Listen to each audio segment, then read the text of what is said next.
Hello guys, Rudra education हम में आपका फिर से एक बार स्वागत है। इस वीडियो में हम Eklavya model school mains tier second के एग्जाम पैटर्न के बारे में बात करेंगे। साथ ही आपकी नेगेटिव मार्किंग किस तरीके से होगी इस बारे में भी हम चर्चा करेंगे।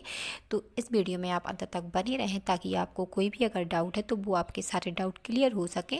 इससे पहले अगर आप हमारे चैनल पर नए जुड़े हैं तो चैनल को सब्सक्राइब भी कर लें ताकि आपको ऐसी ही अपडेट आपके पास में पहुँचती रहे। तो चलिए हम वीडियो को स्टार्ट करते हैं और जानते हैं EMRS के एग्जाम पैटर्न के बारे में।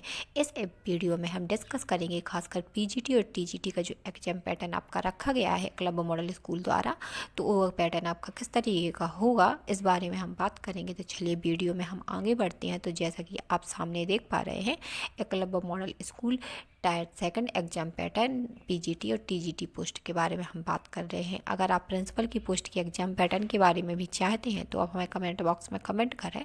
मैं उस पर भी एक अलग से नया वीडियो ला करके उस एग्जाम पैटर्न को डिस्कस करूँगी। तो जैसा कि आप सामने देख पा रहे हैं, आपको दो पोर्शन यहाँ पे दिखाई दे रहे हैं। एक आपको ऑब्जेक्टिव सेक्शन दिखाई दे रहा है, दूसरा आपको डिस्क्रिप्टिव सेक्शन दिखाई दे रहा है।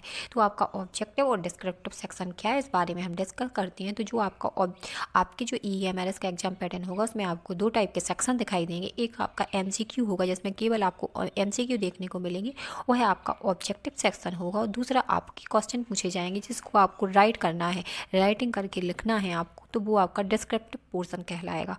तो इस डिस्क्रिप्टिव और आपके ऑब्जेक्टिव दो तरीके के आपके पोर्शन वहाँ पर आपको देखने को मिलेंगे। अब बात करेंगे हम कि आपके जो ऑब्जेक्टिव MCQ है उसके कितने क्वेश्चन आएंगे और जो आपका डिस्क्रिप्टिव है राइटिंग बेस्ड है उसके कितने MCQ आएंगे। तो जो आपका ऑब्जेक्टिव MCQ होगा उसके आपके 40 क्वेश्चन आपको देखने को मिलेंगे और हर एक क्वेश्चन आपका जो होगा यहाँ पर दिया है पर ईच क्वेश्चन 1 मार्क्स। तो जो आपका हर एक क्वेश्चन होगा वो आपका 1 मार्क्स का होगा। इस प्रकार से अगर आपके 40 क्वेश्चन बनते हैं तो 40 मार्क्स आपके बनेंगे। अब हम इसमें बात करेंगे डिस्क्रिप्टिव कितने आएंगे। तो डिस्क्रिप्टिव आपके 15 क्वेश्चन आपको वहाँ पे देखने को मिलेंगे जो आपको राइट करने पड़ेंगे, जिसमें पर एक आपका जो क्वेश्चन होगा वो 4 नंबर का होगा। इस प्रकार से अगर 15 × 4 करेंगे तो आपके 60 मार्क्स बनते हैं। ठीक है।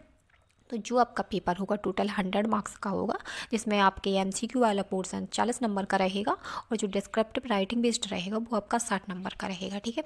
इस प्रकार से आपके 100 मार्क्स बनकर तैयार होते हैं और इसी पर आपकी फाइनल मेरिट लिस्ट पूछी जाएगी।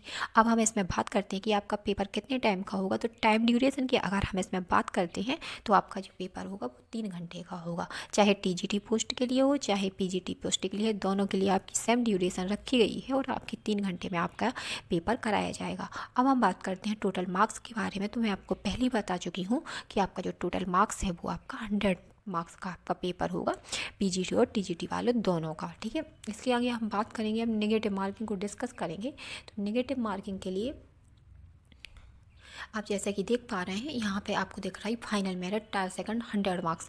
तो ये आपकी फाइनल मेरिट के बारे में मैं आपको बता दूं कि जो आपकी फाइनल मेरिट है चाहे PGT पोस्ट के लिए हो और चाहे TGT पोस्ट के लिए हो, इसमें कोई भी इंटरव्यू नहीं होता है। No interview PGT TGT post.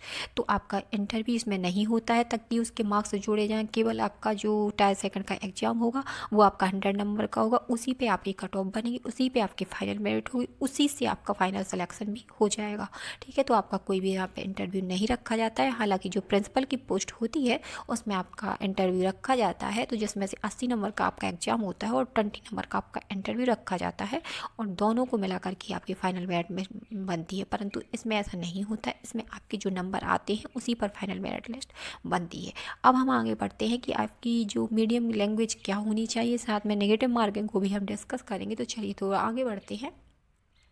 तो जैसा कि आप देख पा रहे हैं यहाँ पे नेगेटिव मार्किंग कितने की होगी। तो नेगेटिव मार्किंग आपकी 1/4 की होती है या 0.25, जिसमें अगर आपके 4 क्वेश्चन रॉन्ग होते हैं तो आपका जो सही क्वेश्चन होता है उसको डिडक्ट कर लिया जाता है या काट लिया जाता है, तो आपके नंबर ऑटोमेटिक कम हो जाते हैं।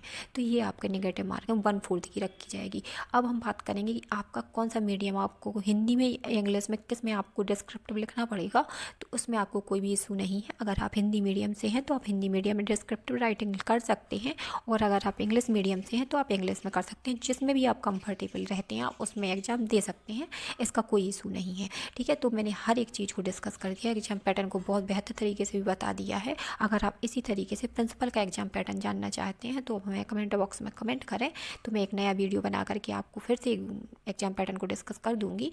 इससे अगर आप हमारा वीडियो आपको अच्छा लगता है तो चैनल को सब्सक्राइब करें, लाइक करें, शेयर करें। हमारे चैनल से जुड़ने के लिए आपका धन्यवाद।